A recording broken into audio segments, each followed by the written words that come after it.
Bon, une petite vidéo pour sortir un peu de la pollution médiatique et vous donner des éléments sur la réalité.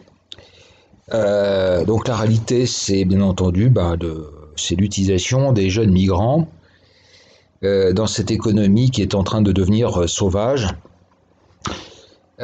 Donc je vais vous donner deux cas qui sont pas tout à fait identiques, mais qui sont quand même assez démonstratifs. Alors d'abord, premièrement, le fameux cas des livreurs.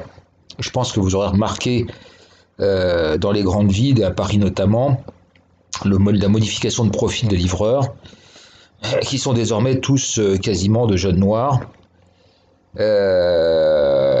dont certains on a l'impression qu'ils ont vraiment beaucoup de mal à faire du vélo, hein. Ils ont été obligés de s'y mettre comme ça. Ils sont pas très à l'aise.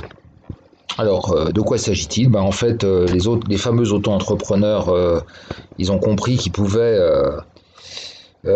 sous-traiter, donc ils sous-traitent du travail vraiment au black à des jeunes migrants, et donc pour la moitié du tarif de la course. Voilà.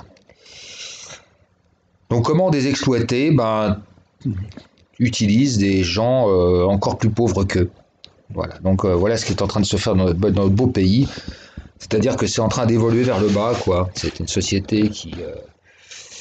Donc par le haut, les diplômés foutent le camp dans les pays anglo-saxons. Les gens très qualifiés, les diplômés. Puis pendant ce temps-là, nous, on est en train de se tiers-mondiser à vitesse grand V. Donc voilà la belle réalité des choses. Mais ça vous verrez pas ça dans les médias. Deuxième exemple, les vendeurs de shit. Je vous ai mis en lien un reportage de FR3. Donc là c'est pareil carrément. Donc les petits vendeurs, ils utilisent des migrants, des jeunes sans papier du Maghreb, qui sont carrément comme des sortes de salariés, hein, 7 € de l'heure. 7 € de l'heure. Donc c'est extraordinaire ça, vous voyez. Donc voilà, le même principe, on exploite des exploiteurs qui exploitent, etc. Alors, de toute façon, c'est en ce qui concerne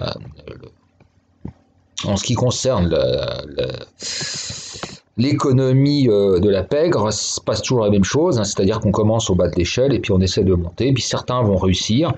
Donc vous voyez dans les villes des types en voiture de sport avec les chaînes, etc., etc.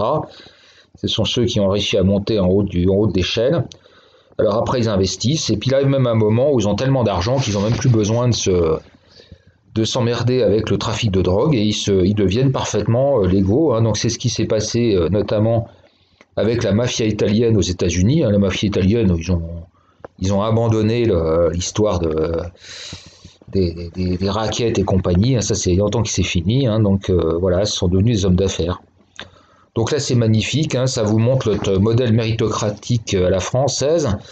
Pendant que les jeunes triment comme des bêtes, essayent d'accumuler les diplômes, les stages, les expériences professionnelles, etc., pédaler dans la semoule, pendant ce temps-là, il y en a qui prennent le turbo-ascenseur, des racailles, et qui deviennent la nouvelle élite de la société. Donc voilà, c'est très très juste, hein.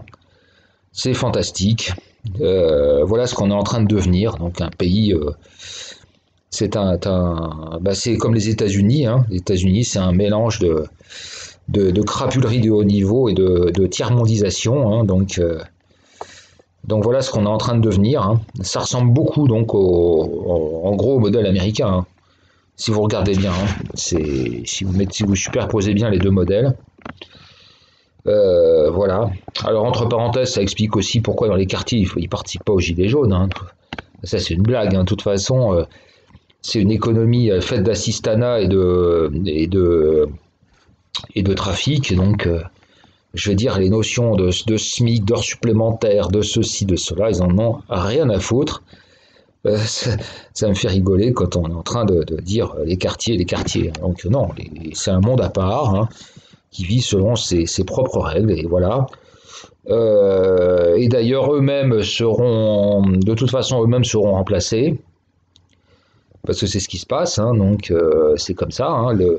l'ethnicisation de la pègre, il faut bien voir qu'on trouvera toujours plus sauvage, hein, donc la pègre maghrébine va être supplantée. Commencent à arriver notamment les gens de la sphère albano-kosovare d'un côté, mais il y aura aussi, vous aurez aussi les Afghans, les Pakistanais, vous aurez d'autres ethnies qui partent d'encore plus bas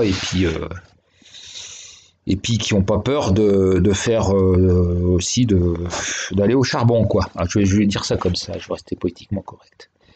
Donc c'est comme ça, hein, aux États-Unis, c'est ce qui s'est passé. Hein, donc savoir qu'à un moment, la pègre a été irlandaise, a été italienne, a été ci, a été ça, puis maintenant c'est même les pays de l'Est, certains pays de l'Est, hein, des Balkans, etc., qui est en train de diriger. Voilà.